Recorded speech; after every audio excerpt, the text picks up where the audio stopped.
భక్తులకు కూడా సంబంధం లేదంట. వాళ్ళకంటూ ఏదైనా కులం ఉందంటే దాన్ని ఏమంటారట, భక్త కులము అంటారట. తప్పితే ఈ మనం మాట్లాడుకునే కులాల మతాలతో భక్తులకి సంబంధం ఉండదు. ఇంకా ఏం చెప్తున్నారు, ఒకవేళ బ్రాహ్మణ కుటుంబంలో పుట్టి కూడా అతను కనుక సరి అయిన భక్తి లేకుండా, సదాచారాలు లేకుండా ఉంటే అతడు బ్రాహ్మణుడే కాదంటున్నారు.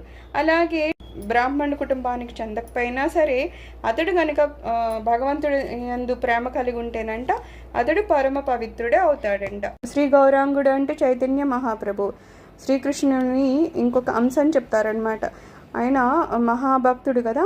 ఆయన ఒకసారి అంట ఏదో తన్మయత్వంలో ఉండిపోయి భావ సమాధిలోకి వెళ్ళిపోయి అలాగ సముద్రంలో పడిపోయారట, ఆయనకి తెలియని స్థితిలో. అయితే ఇక్కడ జాలర్లేమో ఏదో చేపల కోసం వల వేస్తే ఈయన ఆ వలలో చిక్కుంటే వాళ్ళు బయటికి లాగారు. అది తీసేటప్పుడు వీళ్ళు ఆయన్ని స్పర్శించారనమాట. ఒక్కసారి ఇలాగా స్పర్శించగానే వీళ్ళకు కూడా